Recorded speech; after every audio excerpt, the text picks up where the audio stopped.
Sejalan dengan Abdul Fikar, praktisi hukum Egy Sujana mengingatkan Dr. Tifa untuk tidak terlalu berbesar hati.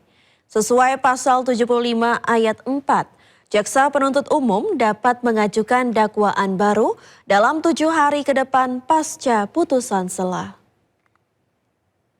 Paham gitu loh, atau tidak mengerti saya.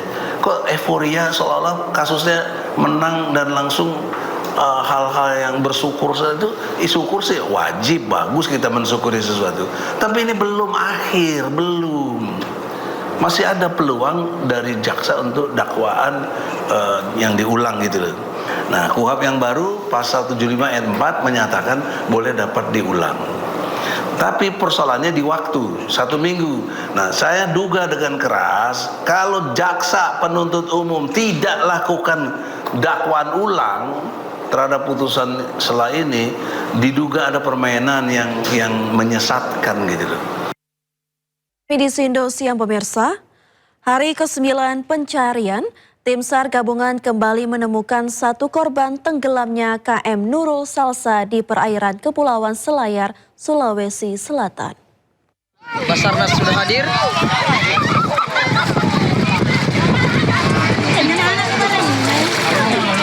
Tim SAR gabungan menemukan 1 korban meninggal dunia di perairan Pulau Matalang di Kabupaten Kepulauan Selayar, Sulawesi Selatan. Korban ditemukan dalam kondisi membengkak dan sulit dikenali setelah diduga terombang-ambing di laut selama 9 hari. Setelah dievakuasi ke Pulau Matalang, jenazah langsung dibawa menggunakan kapal SAR menuju Pelabuhan Soekarno-Hatta, Makassar. Setibanya di Makassar, jenazah diserahkan kepada tim DVI Polda Sulawesi Selatan untuk proses identifikasi. Hari ini memasuki hari ke-9 dan pada pukul 12.00 lokal time, tim SAR gabungan berhasil menemukan 1 orang korban dalam keadaan meninggal dunia di perairan Pulau Matalang dan langsung dievakuasi ke Pulau Matalang. Hingga hari ke-9 operasi SAR, dari total 76 korban, sebanyak 58 orang dinyatakan selamat. 4 orang meninggal dunia dan 14 orang lainnya masih dalam pencarian. Tim SAR gabungan pun terus melanjutkan penyisiran sekitar lokasi tenggelamnya KM Nurul Salsa dengan harapan seluruh korban segera ditemukan. Dari Makassar, Sulawesi Selatan, Wahyu Ruslan, iNews melaporkan.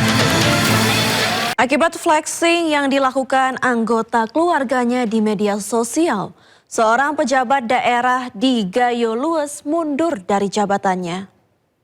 Oleh karena itu, demi menjaga nama baik institusi, serta memberikan kesempatan agar proses evaluasi dan perbaikan dapat berjalan dengan baik, saya memilih mengundurkan diri dari jabatan yang saya emban saat ini. Seorang pejabat daerah di Kabupaten Gayo Lues, Aceh mengundurkan diri usai anggota keluarganya mencuri perhatian publik di jagat media sosial. Wanita diketahui merupakan anak dari salah satu pejabat Gayo Lues ini mengunggah sejumlah foto yang menunjukkan kemewahan. Saya yang bertanda tangan di bawah ini, nama Dr. Nepi Rizal MKes MH, jabatan Asisten Pemerintahan Keistimewaan Aceh dan Kesra. Melalui surat ini, saya menyampaikan pengunduran diri dari jabatan yang saya emban terhitung sejak tanggal 23 Juli 2026. Keputusan ini saya ambil dengan penuh kesadaran dan tanggung jawab akibat munculnya perhatian publik terkait perilaku anggota keluarga saya yang menimbulkan polemik dan telah mempengaruhi kepercayaan masyarakat. Ini bukan pertama kalinya terjadi. Anggota keluarga pejabat yang memamerkan kemewahan atau flexing di media sosial berujung membawa karir pejabat terkait berakhir. Dilansir dari laman Instagram @dea.aa, putri pejabat pemerintahan ini memamerkan gaya hidup mewahnya serta sejumlah tangkapan layar yang sekaligus menyeret nama Dr. Nepi Rizal. Postingan yang beredar di media sosial ini membuat geram warganet di kolom komentar. Bahkan Dea terlihat sempat menanggapi komentar warganet dengan foto dan tulisan bernada angku sebelum akhirnya menutup laman Instagramnya.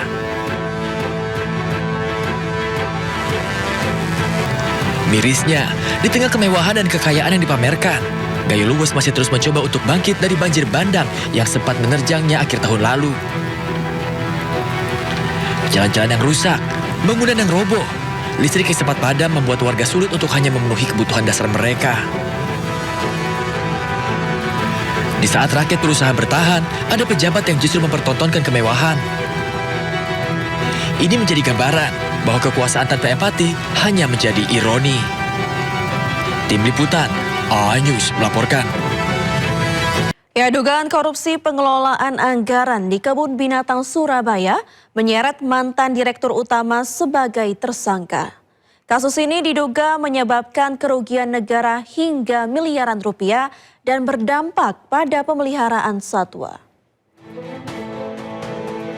Kejaksaan Tinggi Jawa Timur menetapkan mantan Direktur Utama Kebun Binatang Surabaya sebagai tersangka dalam kasus dugaan korupsi pengelolaan keuangan lembaga konservasi tersebut.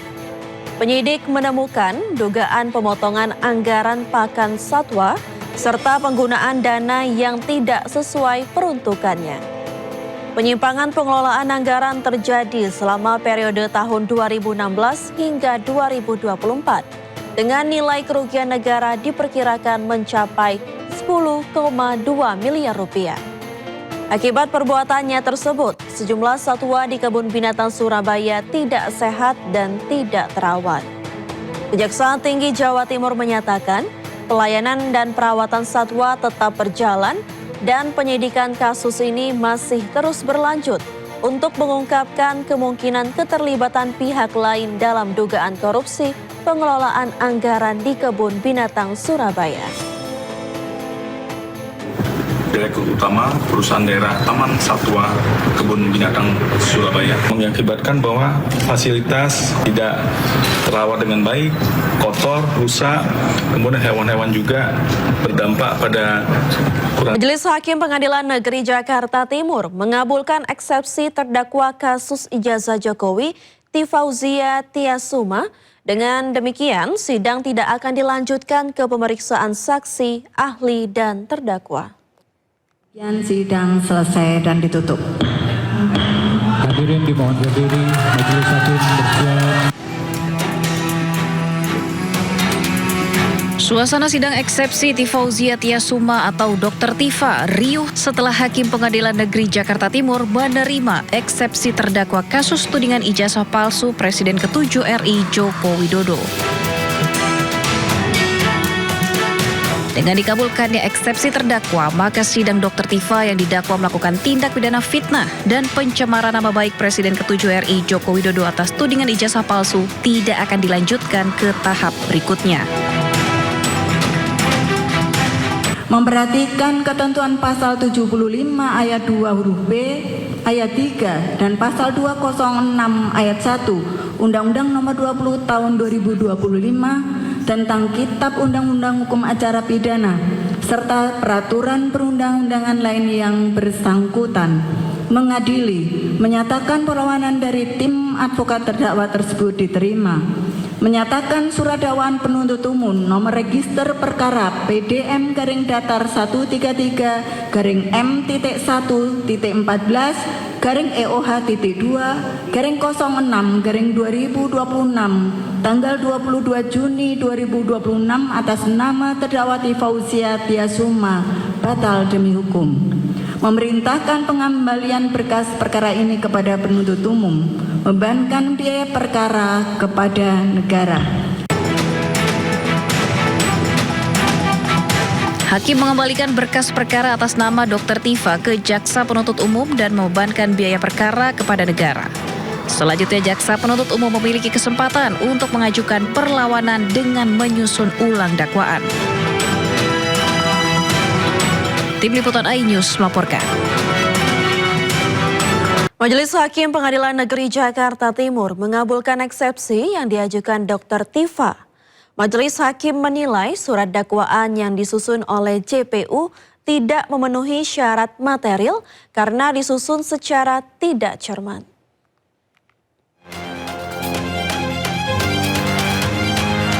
Majelis Hakim Pengadilan Negeri Jakarta Timur mengabulkan eksepsi yang diajukan oleh terdakwa kasus tudingan ijazah palsu Presiden ke-7 RI Joko Widodo, Tifauzia Tiasuma atau Dr. Tifa.